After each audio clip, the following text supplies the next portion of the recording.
Au moins l'Amérique se prononce. Nous venons de le dire tout à l'heure que la France ne dit rien. Voilà la cause de notre présence ici.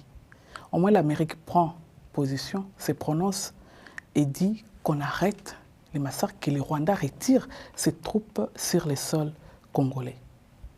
Et ce qu'il y a des négociations aujourd'hui entre l'Amérique et la RDC, ça c'est dans le pouvoir discrétionnaire du chef de l'État. Et je sais que le Parlement aura son mot à dire là-dessus. Mais que dire qu'aujourd'hui on peut comparer l'Amérique et la France par rapport à la réaction qu'a la France vis-à-vis de notre situation en RDC, on ne peut pas les comparer. On ne peut pas les comparer. La France doit se prononcer.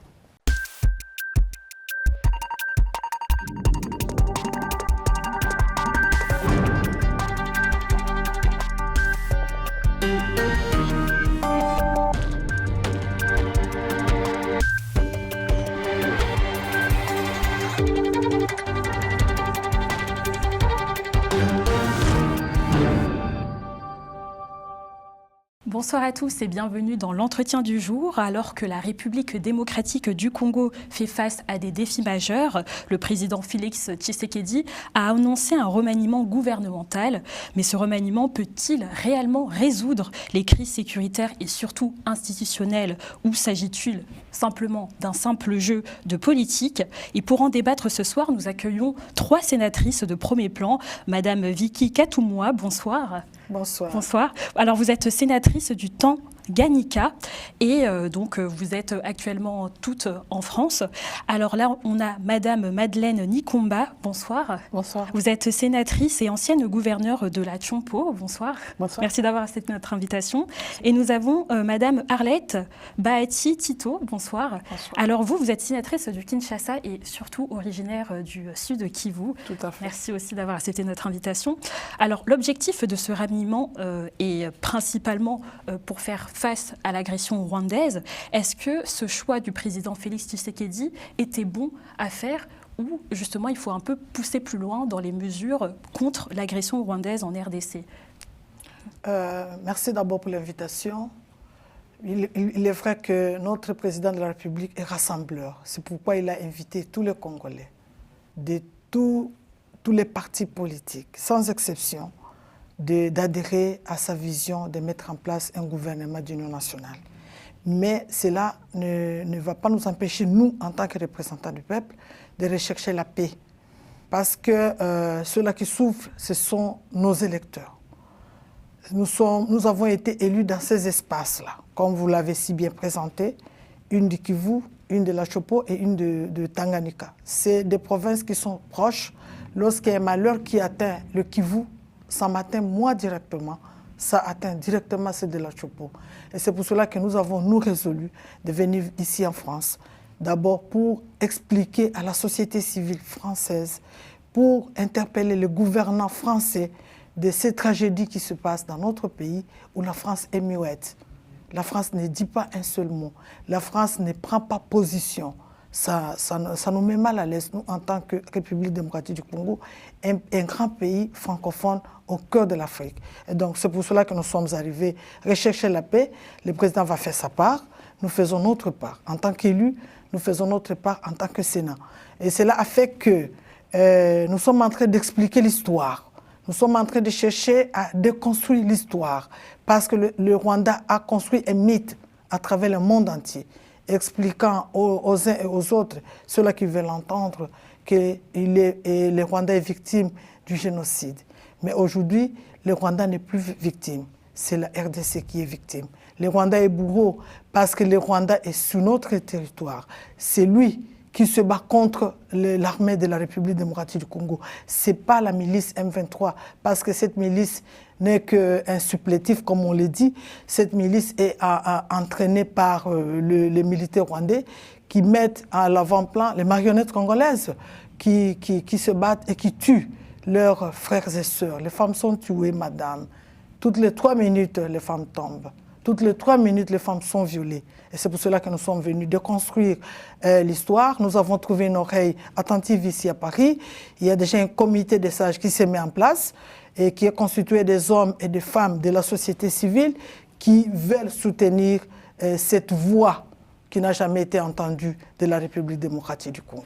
Et Madame Nikomba, quelles ont été les personnes qui ont été réceptives donc, à votre message? Est-ce que vous êtes allé à leur rencontre?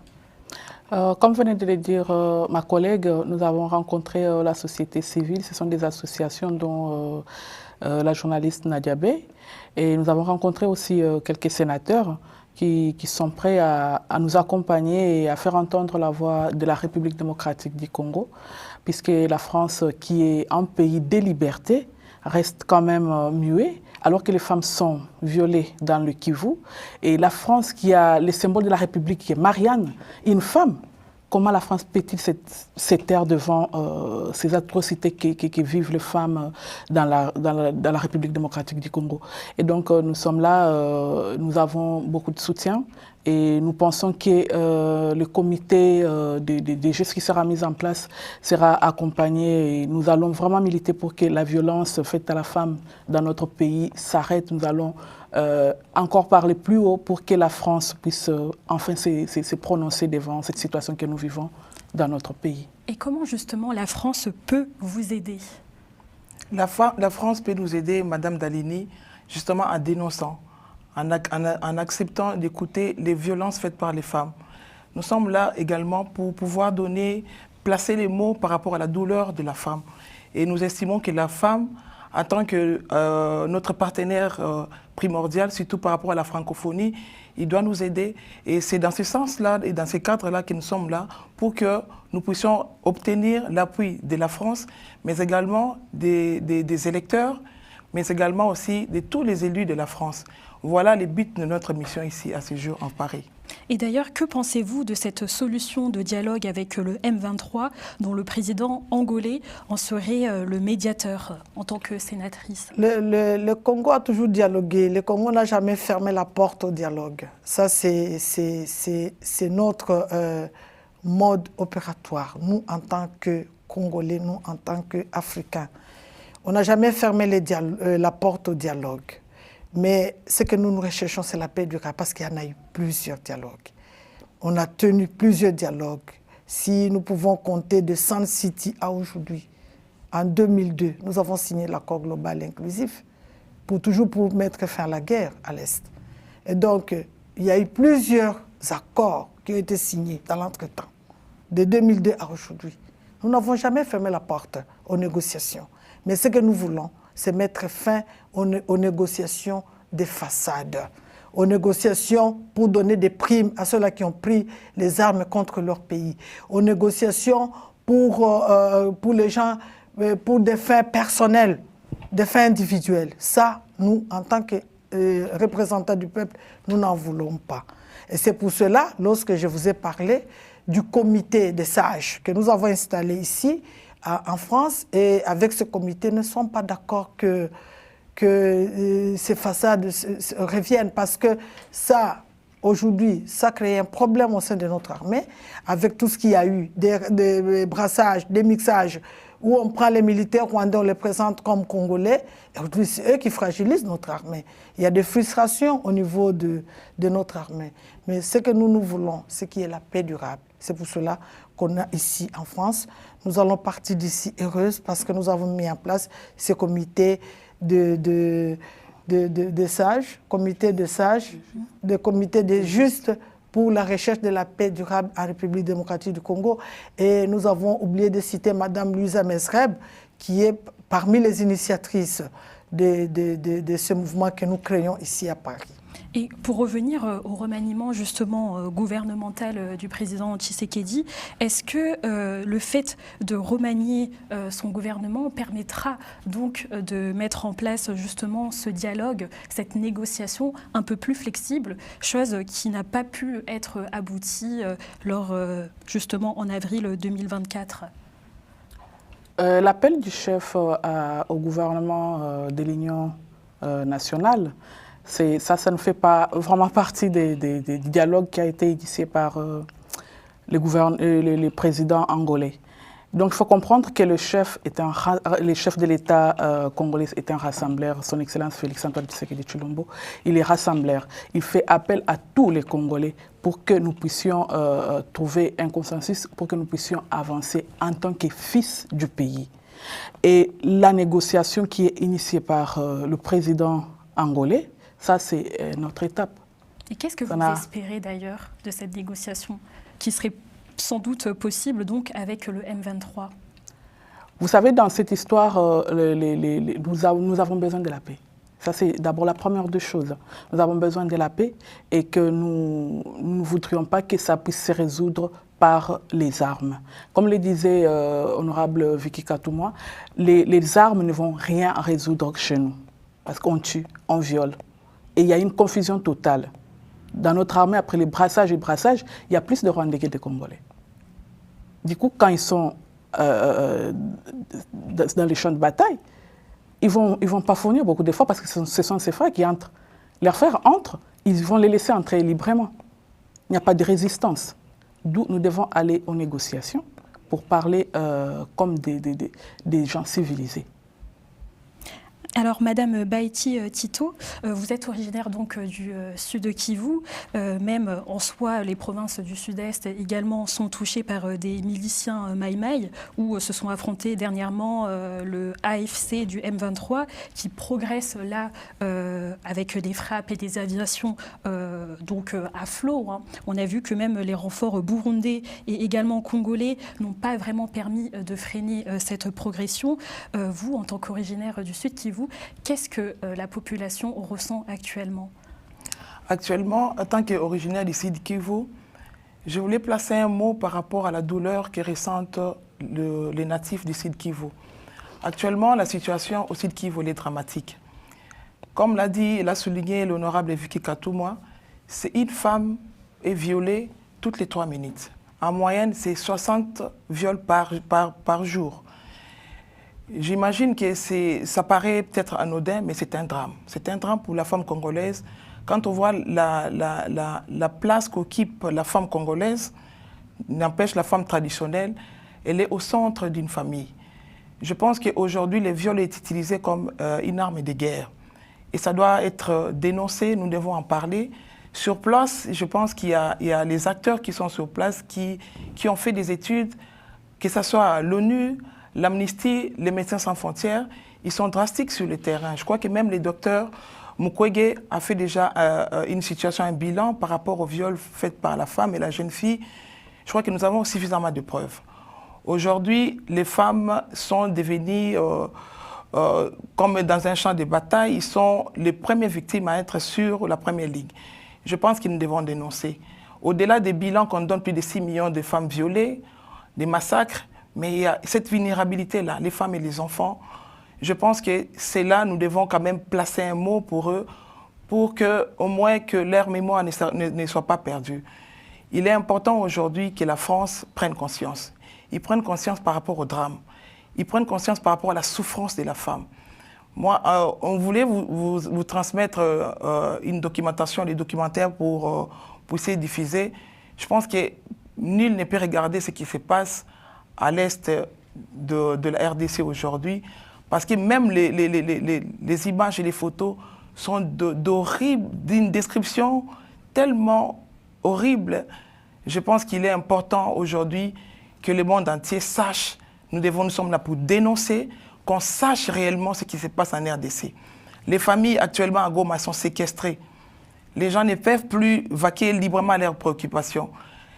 Toutes les heures, non seulement qu'il y a des viols, mais il y a des massacres, il y a les enlèvements des jeunes filles et garçons. Je pense que cela doit être cessé immédiatement.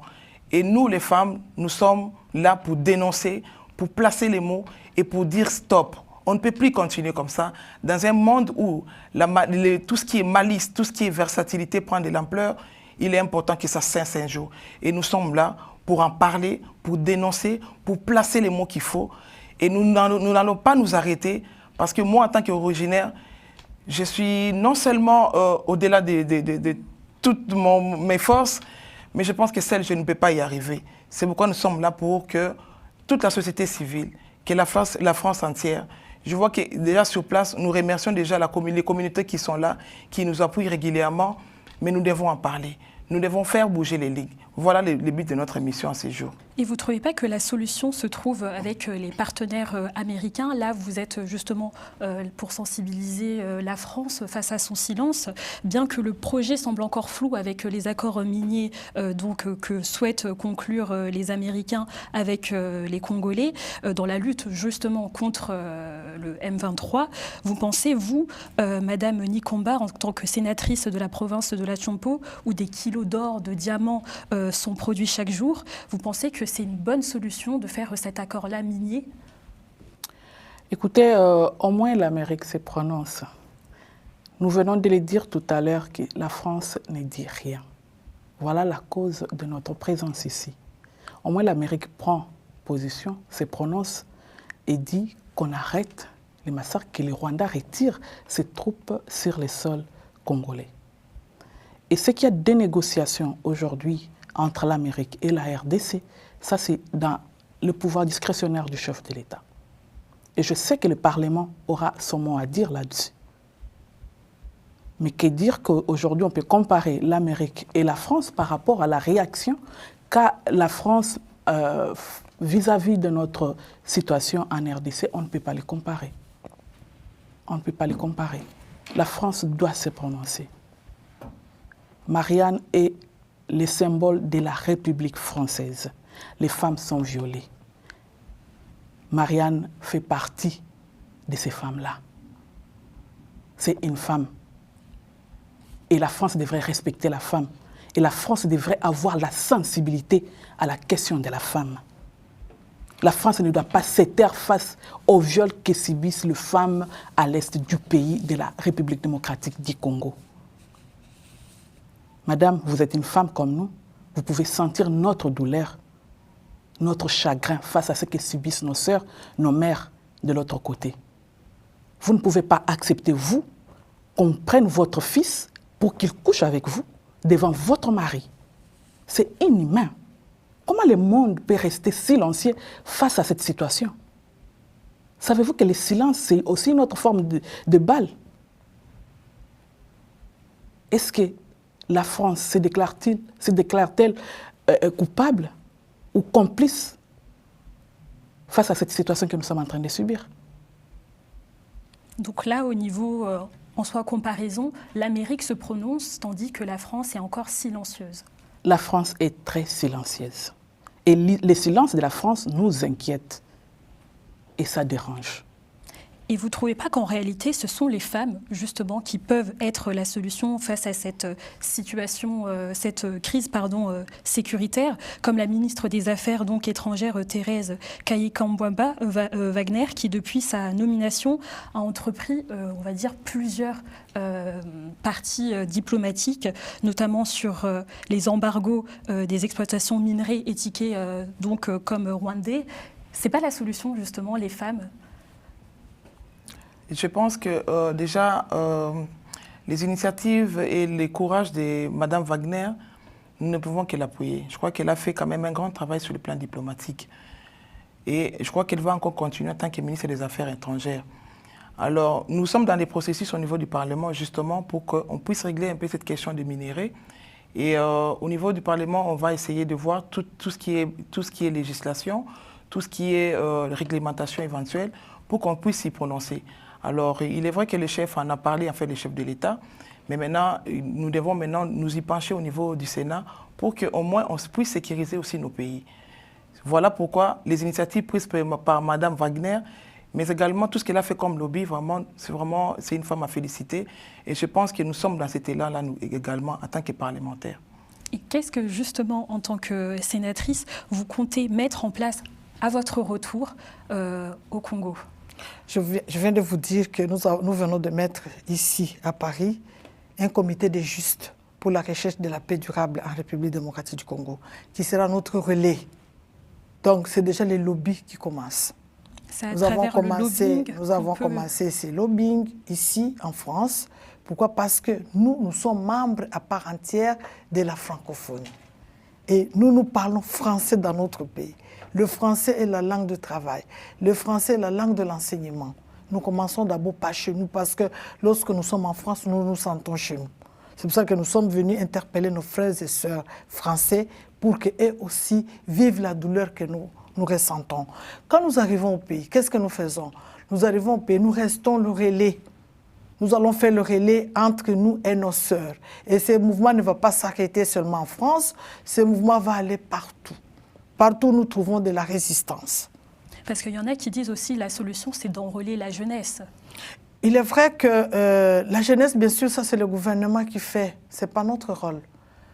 Enrôler la jeunesse déjà est sensibilisée, mobilisée d'abord ici en France, parce que hier, nous avons rencontré des jeunes Français qui connaissent mieux l'histoire, plus que peut-être les Congolais, et qui sont prêts aujourd'hui à se mettre dans la rue pour réclamer les droits des femmes, des enfants, les droits des Congolais et le retrait des troupes rwandaises sur notre territoire. Donc, les jeunes Congolais sont mobilisés d'une part, et les parlementaires congolais ne croisent pas les bras, nous restons mobilisés. Le mouvement a commencé et ce mouvement ne va pas s'arrêter. Nous avons commencé à Paris, demain nous serons à Bruxelles, le lendemain nous serons à Londres, ainsi de suite, parce qu'il faudrait que nous déconstruisons l'histoire. Les gens ont beaucoup menti, les Rwandais ont menti. Le fait de se présenter toujours en victime. Nous sommes victimes parce que les génocidaires sont hébergés au Congo. C'est faux et archi faux. Et nous sommes dans cette pédagogie de déconstruire l'histoire pour qu'aujourd'hui, le monde sache que la victime, c'est la République démocratique du Congo. La victime, ce n'est pas les Rwandais. Et qu'en est-il des fonds, du financement? Car étant donné que le pays est en guerre, donc l'approvisionnement se fait ressentir, même au niveau donc de la santé, la malnutrition également est beaucoup ancrée sur le pays. Qu'est-ce qu'on fait lorsque les fonds sont assez bas pour lutter encore contre le M23? Oui, les fonds, pour lutter contre le M23, le gouvernement fait des priorités, et même le Parlement. Vous avez appris que le gouvernement a lancé la politique de la réduction du train de vie. Et donc, les institutions vont réduire leur train de vie pour d'abord donner priorité à la guerre, pour donner priorité à la santé. Et il y a des mouvements qui sont lancés par le gouvernement, la collecte des banques de sang, où les volontaires donnent de leur sang pour soutenir nos militaires au front. Le gouvernement est en train de mettre des mesures en place du fait de soutenir ces enfants qui sont malnutris. Ces populations, comme ma collègue Bahati a si bien dit, les populations qui ne savent pas sortir de leur maison, les banques ont fermé, l'argent ne circule pas, la population manque de tout. Les gouvernements, avec ses partenaires bilatéraux, sont en train de se mobiliser pour arriver à résoudre toutes ces questions. Mais sinon, déjà la politique de la diminution du train de vie est déjà en marche et tout le monde va s'y accommoder pour qu'on voit comment soutenir nos frères et sœurs, nos enfants, nos grands frères, nos grands-mères qui sont en train d'errer aujourd'hui dans la nature, qui n'ont plus de maisons parce que les maisons ont été incendiées par ces assassins. On arrive vers la fin de l'émission, mesdames. Votre rôle donc, du Sénat, c'est justement voter des lois ainsi que les examens. Est-ce qu'il y a des défis auxquels vous souhaitez mettre le point dessus lorsque vous êtes sénatrice? Est-ce qu'il y a des projets que vous souhaitez mettre en place lorsque vous retournerez donc au Congo? Effectivement, que ça ne peut pas manquer. Puisque dans un pays normal, il y a toujours des lois, on fait toujours des réformes de lois. Quand on voit qu'une loi ou une autre ne marche pas et qu'il faut s'adapter à la réalité, il faut s'adapter à l'avancement de la technologie, par exemple, eh bien, nous pouvons toujours le faire. En ce qui concerne les droits des femmes, déjà ça, on va s'y mettre parce que c'est ce que notre équipe, je peux dire, et à trouver comme créneau pour se battre là-dessus. Donc nous allons nous allons nous pencher sur ce qu'il y a des droits des femmes dans notre pays et faire passer pour que les femmes ne puissent plus vivre la même chose aujourd'hui. En temps de guerre, qu'est-ce qu'on doit faire pendant les élections, qu'est-ce qu'on peut avoir comme loi en faveur de femmes, parce que la femme ne devrait pas traiter de la même manière que l'homme aujourd'hui. Et justement, est-ce que ces lois ne sont pas tellement dures à mettre en place, étant donné qu'au Sénat, justement, il y a 109 sénateurs pour seulement 19 femmes? Vous vous bataillez tous les jours? N'oubliez pas qu'il y a des hommes qu'on appelle genrés. Ce n'est pas toujours que parce qu'on est à 19 qu'aujourd'hui, les femmes ne peuvent pas faire entendre leur voix. Non, détrompez-vous. Détrompez-vous. Parce qu'ils ne vont pas le faire parce que nous sommes des femmes. Ce sont les arguments que nous allons donner qui vont faire que l'on puisse accepter ou refuser nos propositions de loi. La preuve en est que, pour la soutenir, la preuve en est que ce sont les femmes qui se sont levées pour venir chercher la paix. Voilà. Vous ne trouvez pas ça extraordinaire? C'est une initiative personnelle des femmes. Ce n'est pas le gouvernement qui nous envoie, c'est une initiative personnelle où, avec nos partenaires, nous avons dit « allons-y, allons bousculer ». Et nous avons bousculé. Vous souhaitez réagir? Oui, oui, c'est vrai que je voulais compléter mes collègues. C'est que, au-delà de tout ce qu'on aura à dire, mais au centre de toutes ces guerres, il y a les minéraux. Moi, je pense qu'en rentrant au pays, nous allons s'y pencher, parce que moi, je suis aussi la présidente de la commission environnement. Je vais essayer d'y travailler avec mes collègues pour qu'on puisse faire des lois qui vont nous sécuriser, qui vont sécuriser le pays, mais également, comme elle a dit ma collègue Nikomba, par rapport aux droits de la femme. Je crois que dans cette guerre, les premières victimes sont les femmes.